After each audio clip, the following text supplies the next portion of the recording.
सबसे प्राचीन जिला हजारीबाग के गांधी मैदान में उपस्थित सभी नौजवानों को इंकलाबी जोहार करते हैं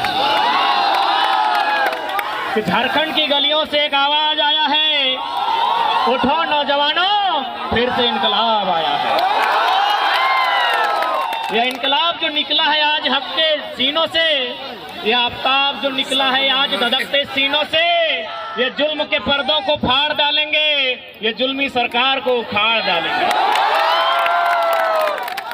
तुम लाख चला लो गोलियां, ये कम नहीं होंगे। तुम लाख चला लो गोलियां, ये कम नहीं होंगे। शीश कटेंगे लेकिन गम नहीं होंगे। आज पिछले साल भर से लगातार हम लोग आंदोलन, हमारा खाना आंदोलन, नहाना आंदोलन, सोचना आंदोलन, बीते साल भर में लगभग लिखित तौर पर 410 जनसभाएं शायद देश के प्रधानमंत्री अपने जीवन में नहीं किए होंगे। लेकिन आज की यह सभा कुछ नई है, क्योंकि बीते एक साल में बहुत प्रेशर, बहुत टॉर्चर, बहुत ट्रोल, बहुत हेड झेले, लेकिन कोई हमको डिगा तक नहीं पाया। लेकिन बीते 2 दिन में कुछ घटनाएं मेरे साथ ऐसी घटी, मेरे दिल के बहुत करीब विकास और प्रकाश नामक मेरे 2 साथी थे, जिनका आकस्मिक, दोनों 23 साल के थे, उनका देहांत हुआ और हमको थोड़ा दुख लगा, हम दर्द में थे। लेकिन आज अपने दर्द को छिपाकर यहाँ इसलिए आए हैं क्योंकि छात्रों का दर्द उससे लाख गुना ज्यादा है, इसलिए आज यहाँ आए।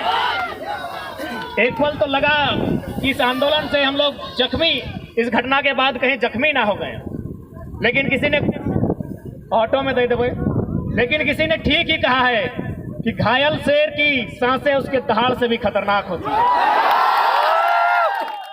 और बिल्कुल मुझे तो पूरा विश्वास है, चाहे विधानसभा हो या राजभवन हो, कहीं ना कहीं हमारी एक्टिविटी को वॉच किया जाता है। आप देख सकते हैं मुख्यमंत्री का नया भाषण, वे कहते हैं कैसे लिया झारखंड, तो उनके समर्थक कहते हैं लड़के लिया झारखंड। वे मोटा मोटी 20 साल से विधायक हैं, एक भी वीडियो उनको जारी करने बोलिए जहां उन्होंने ये नारा दिया है कि लड़ गए झारखंड। ये नारा हम लोगों का है। अब बात करते हैं राजभवन की। 29 तारीख जिस शाम को हम अपने 2 साथियों को कांधे पर ले जाकर उन्हें शमशान में दफनाते हैं, उसी समय विधायक कहीं ना कहीं वापस होता है, यानी उन्हें ऐसा लगता है कि शेर जख्मी हुआ है, ये टाइम अच्छा है। यानी कहीं ना कहीं वे हमारी गतिविधियों को देख रहे हैं। आज गांधी मैदान, गांधी यानी अहिंसा का संदेश, गांधी यानी आंदोलन, गांधी यानी शांति। लेकिन आज यदि गांधी के देश में छात्र आंदोलन कर रहे हैं, छात्र अशांत हो रहे हैं, तो कहीं ना कहीं उन हुक्मरान पर सवाल खड़ा होता है जिन्हें हमने चुनकर भेजा है। आज लोगों को, खासकर जो लोग सत्ता में बैठे हैं, ये भारत से अलग कट कर एक नया झारखंड राज्य, बिहार राज्य से कट कर एक नया अलग झारखंड राज्य बना। उस समय जो हमारे राज्य के पहले राज्यपाल थे, राज्य के सर्वोच्च रहनुमा माननीय प्रभात कुमार, उन्होंने एक लाइन कहा था कि जिन संसाधन के साथ झारखंड राज्य अलग हुआ है, आने वाले 20 सालों में ये भारत देश का नंबर 1 राज्य होगा। यानी कितनी उम्मीदें थी इस राज्य के सबसे काबिल व्यक्ति को, जिसे राज्यपाल कहते हैं, कितनी उम्मीदें थी कि यह राज्य नंबर 1 पर आएगा। लेकिन आज 22 साल बीत चुके हैं। आज अगर इस राज्य के बारे में समीक्षा करने जाए, आज अगर इस राज्य को जांचने जाए, तो ये पीछे से कभी नंबर 2 पे मिलेगा, कभी नंबर 3 पर मिलेगा, कभी नंबर 4 पर मिलेगा। क्या इस दिन के लिए हमने नया झारखंड राज्य लिया था? एक बात कहिए, यदि हम कहें बंगाल बंगालियों का है तो दिक्कत है, किसी को दिक्कत होनी चाहिए। यदि हम कहें गुजरात गुजरातियों का है तो क्या किसी को दिक्कत होनी चाहिए? यदि हम कहें महाराष्ट्र मराठियों का है तो दिक्कत होनी चाहिए। तो यदि झारखंड झारखंडियों का है तो इसमें क्या दिक्कत है? बिहार किसका है? बंगाल किसका है? गुजरात किसका है? गुजराती का। महाराष्ट्र किसका है? तो झारखंड सब बाप के लगे की, झारखंड सब बाप के लगे की, लेकिन हमारे बाप के लगाए, लेकिन हमारे बाप के खून बहल। हम शहीद का बेटा है, मेरा बाप का झारखंड है, क्योंकि मेरे बाप का खून बहा झारखंड बनाने में।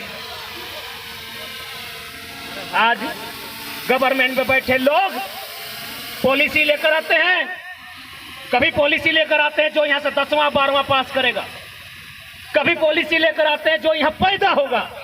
अरे भाई, आप लोग विधायिका के अंग हैं या फिर आप लोग मडारी हैं? आप लोग ताश जुआ खेलने वाले लोग हैं। ये लोग कहते हैं जो झारखंड में पैदा होगा उसे नियोजन में अधिकार रहेगा। नियोजन पॉलिसी में शामिल किया जाए कि जो लोग झारखंड में पैदा हुए हैं। हजारीबाग दुमका उप राजधानी है, रांची राजधानी है, लेकिन हजारीबाग शैक्षणिक राजधानी है। तो शैक्षणिक राजधानी में उपस्थित, झारखंड की शैक्षणिक राजधानी में उपस्थित नौजवानों, क्या इससे पहले की भी सरकार की बात करते हैं, उनकी जो नीति थी कि जो यहाँ जन्म लेगा उसे झारखंडी में नियोजन का अधिकार मिलेगा, क्या किसी भी तरह से संवैधानिक और नियमता है? नहीं। कि कोई यहाँ पैदा होगा उसे झारखंडी मान लिया जाए, क्या ये संवैधानिक है? यदि ये संवैधानिक है तो कोई तो ट्रेन में पैदा हो जाता है, ट्रेन उसका होना चाहिए। कोई अस्पताल में पैदा होता है, अस्पताल उसका होना चाहिए। तो पैदा होने से जब अस्पताल मेरा नहीं, पैदा होने से वो ट्रेन मेरा नहीं, तो सिर्फ पैदा होने मात्र से उसे झारखंडी कैसे माना जाए?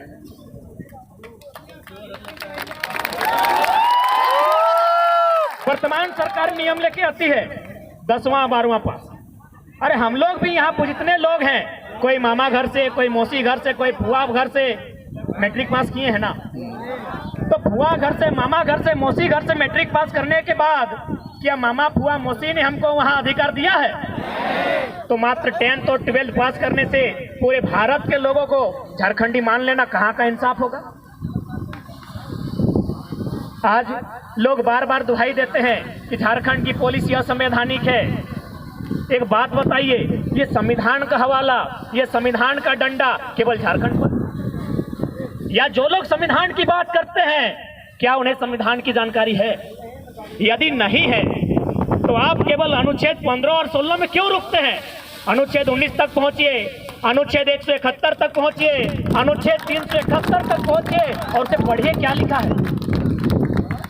ये भारत का संविधान बड़ा खूबसूरत है, ये कहता भी है नहीं भी कहता है। भारत का संविधान आर्टिकल 171 171 क्या कहती है विधानसभा के लिए? कि कम से कम 60 विधानसभा की सीटें होनी चाहिए, कहती है ना। भारत का संविधान, भारतीय संविधान अनुच्छेद 171 वो कहती है कि विधानसभा में किसी भी राज्य में कम से कम 60 विधायक होने चाहिए। हमारे यहाँ 81 है, कहती है ना। लेकिन फिर वही भारत का संविधान 371 जिनमें कुछ धाराएं हैं जो सिक्किम, अरुणाचल प्रदेश और गोवा के लिए कहती है आप 30 और 40 में काम चला सकते हैं।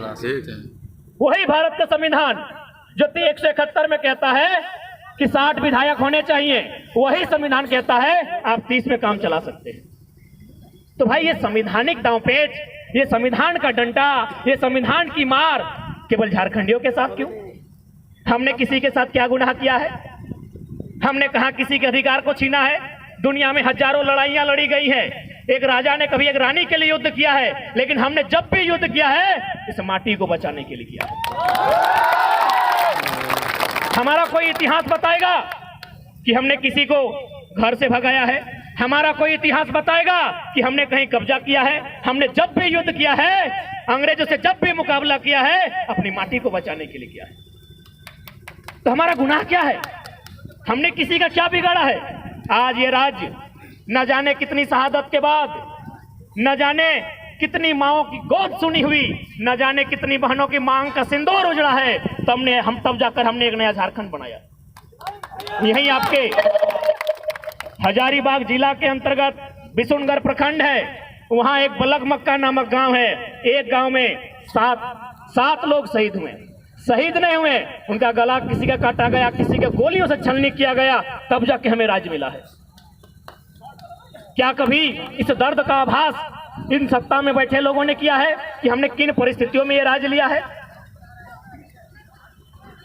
इसलिए आज जितने भी नौजवान जो अपने घर से बाहर छात्रावास में जाकर तैयारी करते हैं, कभी उनके दर्द को किसी ने समझा है? कि किस प्रकार हम अपना मुर्गी, चंगना, छगरी, पटरू, गाय गोरू बेचकर अगर हमारी माओं के पास अगर पुरखों का गहना है उसे गिरवी रखकर अपने खेत का जमीन का टुकड़ा किसी को कर्ज में रखकर बड़ी मुश्किल से पैसा जमा करते हैं। उन पैसों को गठरी में भेजकर बच्चों को हजारीबाग, किसी को रांची, किसी को धनबाद भेजा जाता है।